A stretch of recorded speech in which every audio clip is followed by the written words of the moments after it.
got our guest, the First Lady. First Lady, how you doing? I'm doing good. How you all doing? I haven't seen you. Well, I've seen you, but I saw you more when we were in high school. That's right. That's That's it. That's it. That's it. Hey, any thoughts on what's going on in our great city in Chicago? I just think people are tired. I think, of course, there are a bunch of opportunists out there that are just taking advantage. There are agitators that are being sent in, of course, kind of like with the civil rights movement. You had those agitators, those plant people. It's sad to me that there are any of our people that can be bought and that can be bought for to put a damper on this moment. There's so many great moments happening for us as a people, not just black people, but people of color, period. And that's really sad. But unfortunately, it is what it is. The big question is, what do we do about it? Because we all know this is some bull. But Yeah. what do we do to combat it is the question. Everybody's got opinions, but nobody has solutions. And then the people that are trying to come up with solutions, we're like, nah, we don't believe them, because they're That's it. politicians.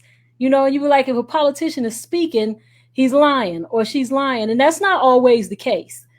So I just think there's so many things in the mix with the looting, the rioting, the violence, then COVID-19. Corona just won't go away. She's like that bad ex-girlfriend that's always showing up. That's wrong. that's right. That's right. Well, hey, I appreciate those comments. I know it is tough, and to everybody's point, we're tired, we've been shut in. But one thing that lifts us up is music and house music. First Lady, why is house music so many years later, more than 30 years, maybe even 40 years later, it's as relevant? It's not only surviving, but it's thriving. What are your thoughts on that? Well, I think unlike other genres of music, we're really the only other music that I would think that's really like that is gospel music. And that's because house music, not just, it doesn't just, it speaks to the spirit, the inside. It speaks to your emotions. It's an emotional release. You see a lot of people on the dance floor, just like in church, when you see people, they're going through something, they're relaxing, relating, releasing, or they're letting go. And the music allows you to do that. And then also, the music is not violent.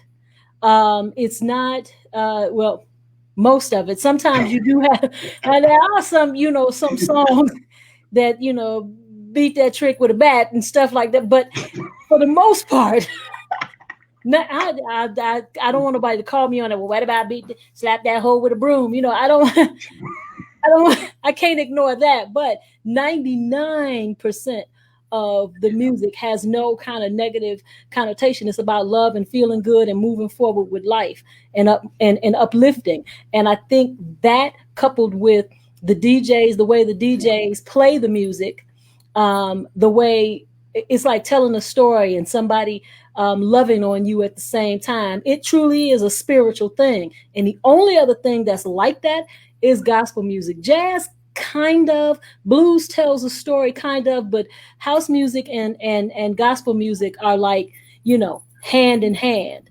And I think that's what it is. And a lot of people like house music, but don't realize that it's house music because it's been called so many other things.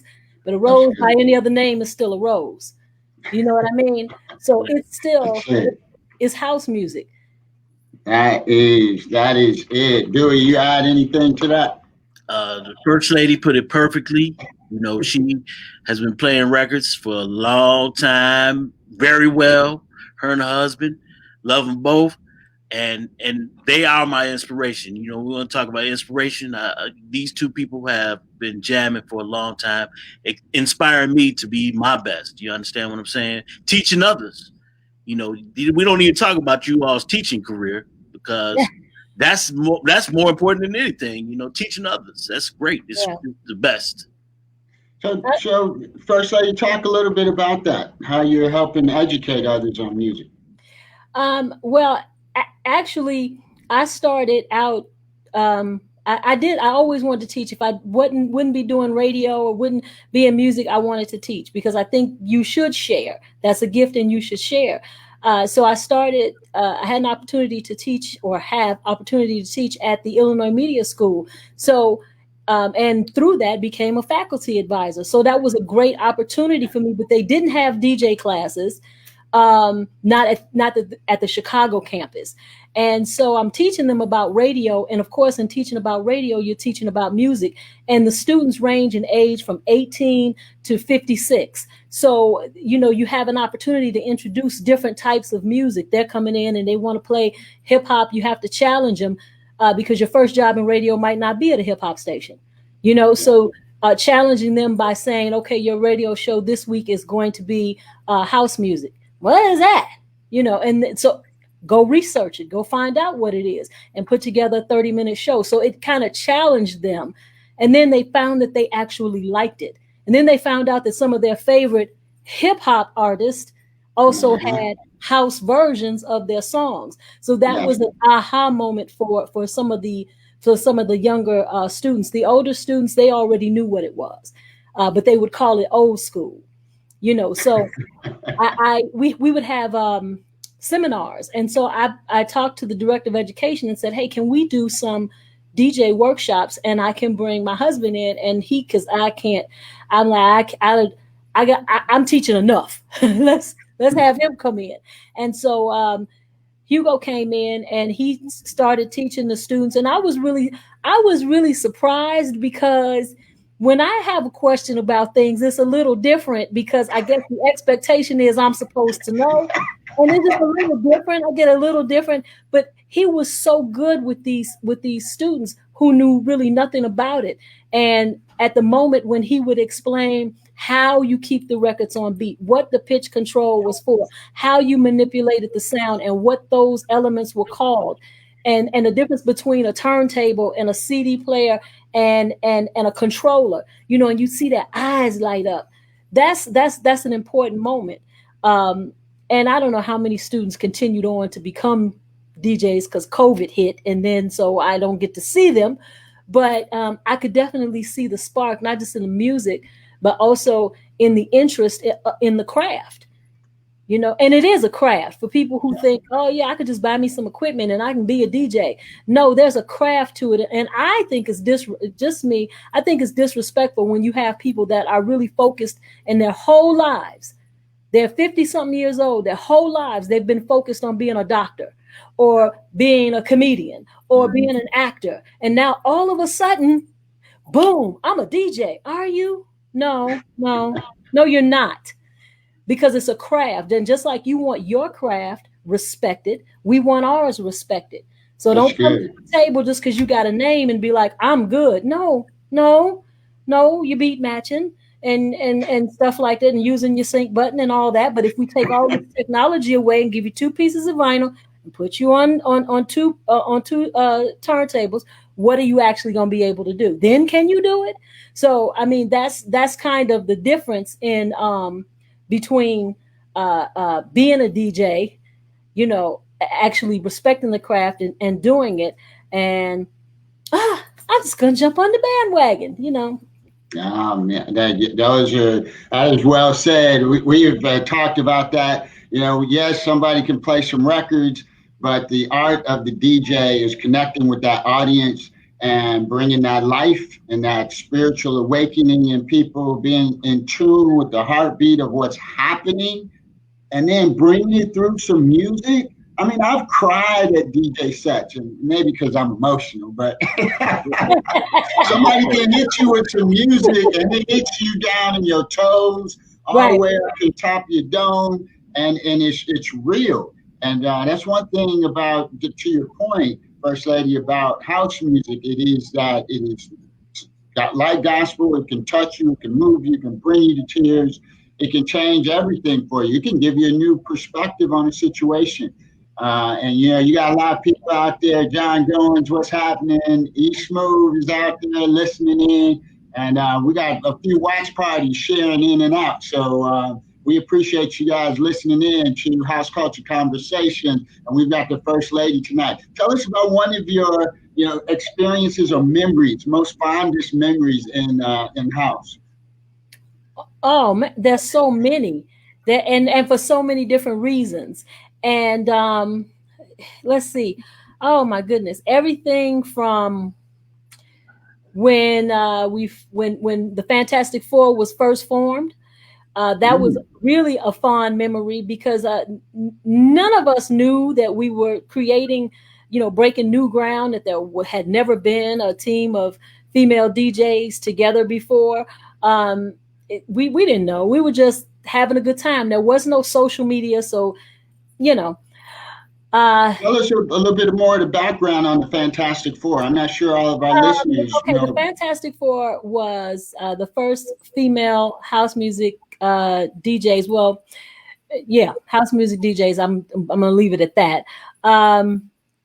Myself, Celeste Alexander, Kenya Lenore, and Berlando Drake, who we called Bird. And our alternate was Angie Hurley, Steve Hurley's little sister. But everybody knows their story. Their parents were like, no, you can't be out. Street lights are on. You better be in the house. So, dropping the two. Yeah, but I'm not mad at her. I'm not mad at their parents. They grew up well. They grew up well. And their parents did not play. Yeah. Everybody can't say that. And so Wayne Williams had given this DJ battle for female DJs. And at the time, this was like, what, 84, 83, 84? And at the time, there was only about 6 of us. In the beginning, when I started in 1980, it was just me and Lori Branch. It was just 2 of us. Mm-hmm. Nobody else was doing it in 1980. So we did the battle, and Park Avenue Promotions decided, what if we just put these girls together? Because, you had the Chosen Few going, you had the Hot Mix 5 going. So why not do a girl group? And it was born. And I don't know what other names they came up with. They didn't ask us what we thought about the name. They just said, you 4 are going to be the Fantastic Four. And we said, yeah, okay. And fond memories would be playing the parties, and when you ride down the street and you see the posters on the poles, and you see your name at the time. I was Chrissy Hot Mix or Chrissy Henderson at the time, but to see your name on those posters, that was big thing. That was like being on the marquee, and being at Mendel and Sawyer's or Sowers, whichever one you prefer. And playing the parties, and looking back now and realizing that it was girls, because we weren't grown yet, but for the most part, but these were females that had people dancing, and they paid to get in. They didn't complain about $5 to get into a party like people do now. Same $5, $5, and I got a lot of drink. So. That wasn't the situation. Of course, it was $5 and everybody had their drinks in the car. So I don't know if they knew that was going on at Mendel, but it was. Mm-hmm. But to think back now and to see that, and yeah, there were guys that would say, oh man, them girls. Yeah, what does that mean? This isn't a craft that is dictated by your gender, those memories were fond. Then, other little things just that would seem crazy to some people, but, the people that I got to meet that I know now that I've developed relationships with over the years from that I call my big brothers, Farley, Tyree, Mike Dunn, Wayne, all of these guys, been knowing them for years, Funny story, Tyree was actually the one who introduced me to Hugo when we were 18 and 19. And wow. that was a love story that's the love story that just keeps on giving. But I think another fond memory of those days was just the feeling of the parties. You would get there, you'd be so in a hurry to get there, and you get there, you didn't want to miss a moment. With the doors open, you wanted to be there at 8 o'clock. You want to be there, you want to enjoy every moment of the party. Now, people, not so much. They kind of staggering. I don't know if it's because we're older, but the music and the feeling and the love. And if there was shade or hate, I can't recall it. It was so minute. I can't recall it like I can vividly recall things in my mind now of people trying to block other people out from getting parties or giving events and at the same time, like, you can't give a party on this day because I'm giving. You don't own the day. Who do you think you are? And grow up. There's oh my goodness, that you can give a party in your spot where the fire marshal says only 100 people can be, and I can give a party over here where the fire marshal says only 100 people can be, and we can all have a good time like we used to. But it's not like that now, Yes. Well, I tell you what, in your pinky finger, you have more experiences than I've had a chance to see in my house career. But I just really appreciate you so much for your heart and for your giving. I saw you the last time I saw you in person, you were at the Silver Room. Mm-hmm. And I'm down here in Florida, so every summer I can't wait for the ice to melt and the house parties to start, so I can get up there to Chicago and make my pilgrimage. And you were spinning at the Silver Room. I don't know if you remember that. You and Hugo was there. And I just stayed there and listened to you spin your set. And man, it's just like we say, you tell a story when you're on the tables. And I love you. You're humble. You're not, you're not about the fame and fortune. You're, like you said, you're about the art, you're about the craft, and you have dedicated your life to an art form that I think is going to live on even beyond us. And they're going to be talking about it for many years to come. I appreciate you so much for coming out and hanging out with us. What do you see for the future of house? With all this technology, and now we can listen to house 24/7. Where do you see this thing going? I think like any plant is going to continue to grow because we're going to continue to nurture it. And it's a great thing that the younger generation, that our children and our children's children get introduced to it and begin to love it as well. And it'll continue to grow. Even I think going overseas is when you really see what the effect is. When you go somewhere else, when you're at home, you can't really appreciate, you take it for granted because it's in excess. And so when you go somewhere else and there are people that go, oh, you're from Chicago? Oh, and house music, and they know all the history. They can tell you things about your career that you have forgotten about because they're serious about it. And it's like a renewed love that happens when you travel, so I think it will continue to grow and it'll have many branches. House is just it's the foundation and everything is growing up out of it. And I think it's going to continue to grow and grow. And with technology, now purists may say, I don't like all, and that's not, there's no, and that ain't, no, digital's no good. And that's not even a real bass player and them drums. But with like with our parents, they had their music, we have ours, and the next generation will have their version of it as well. And so it will continue to grow. And I think the only way that people stay relevant is that you have to be willing to grow with the technology. You have to be willing to grow with the music, with the craft, and with the world around you. And when you don't, you become bitter. And just like a plant, you wither away and you die.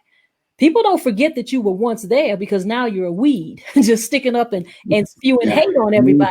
But the rest of the culture continues to grow. And I think it's very important that we remember that we played a part in the birthing, and we have to continue to nurture what we started. We can't turn it loose to other people like Dewey, it happened. Mm-hmm. People sold off their rights to stuff. They stopped working on stuff. They just figured, oh, it's over.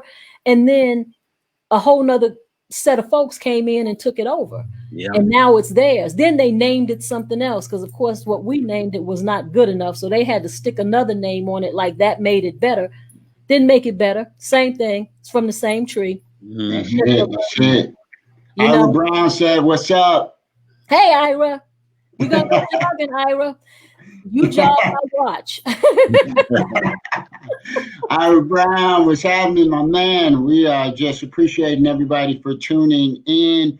And I want everybody to know that next month in September, the two of you are going to have the opportunity to tag team on a Monarchs third Sunday virtual party. I'm looking forward to that. Me too. Yeah. So we're going to have DJ Dewey B and the First Lady on the third Sunday, an afternoon showdown. First Lady, I appreciate you so much for spending some time with us. Dewey, another great set. And like the First Lady said, we've got to advance. We've got to move forward with the technology and where the groove is taking us. And Dewey is all about that with his new house mix sessions called Evolutions. Good people out there, tune in every Tuesday. We're going to be right here. And I see a finger from the First Lady. You raise a finger? I want to get my shameless plug in. Yes, indeed. Friday nights from 10 p.m. till 1 a.m. Myself, Hugo H., and Brian Furious Frazier on 95.1 FM Chicago.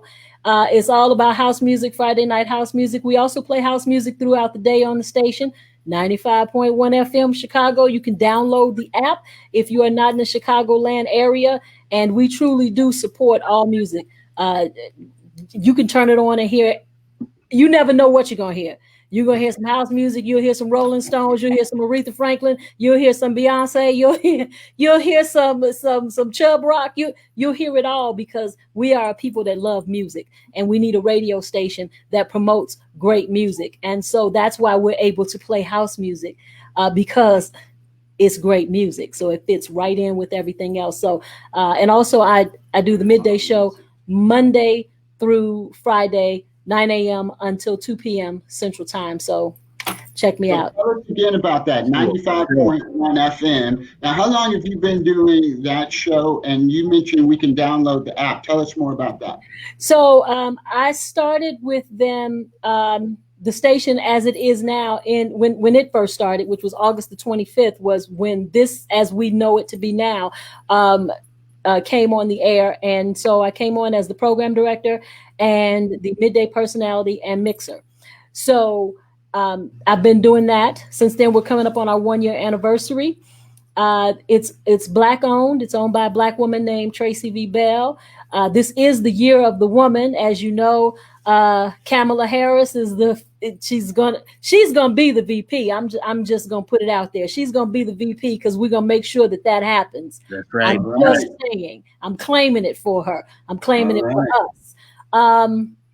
So the station is doing well. It's a small station, but just because you are bigger doesn't mean you're better. It just means that you're bigger. So you can download the app, 95.1 FM Chicago. It's free, of course. Go to your Play Store, whether it's Google Play or your iPhone store. I'm not an iPhone user, so what is it? Your Apple Store? Yeah. Is that what it is? Okay. and put in 95.1 FM Chicago and download it. You truly will enjoy the music. You really will. Good. That's good. I've actually listened to it. It's fantastic. So everybody listening in and those who listen in later, download 95.1 FM so you can get more of the First Lady each and every day. By the way, we want to make sure that they also know you said something. It's a Black-owned radio station. Yes, it is. It's a Black-owned radio station. Like I said, Tracy V. Bell. It's Black-owned, and it's owned by a woman. And it's owned by a woman, led by a woman, and we have the most females on the air for the city of Chicago. It's myself, Troy Tyler, Bonnie DeShong, Gashelle Coffey, Dana Devine, who I know you all know Dana Devine. And so we also have Ramonski Love. We have Michael Baisden, Oh So Good Odie, Sam Chapman. Oh, you want to talk about somebody that's got a million stories. Sam Chapman, Ken Bedford, and Will Downing. Will Downing is also on our station on Sunday nights from 9 p.m. until 10 p.m. He does an awesome show. I'm trying to get him to take his radio career more seriously. Just wish me luck on that, because he does it mainly just for the love of it. but he was really good. Not like some of these other singers that decide to become radio personalities. No. Will Downing is really, really good. That's right. And well, Dewey, Don Jordan Jones said, "Hey, what's happening?" Yeah. Hey. We got Dino. Dino's in the house. Number one. That's number one. And Candace, we can't forget about you. Listen, First Lady, thank you so much for joining us and just hanging out for a few minutes to chop it up and talk about house culture because it's so important. Again, it's not just surviving, it's thriving. And DJ Dewey B, man, love you to life. And we're going to see you guys real soon. All you good people, tune in next week, Tuesday, same place, same time, and get you a heavy dose of evolutions. Take care now. All right now.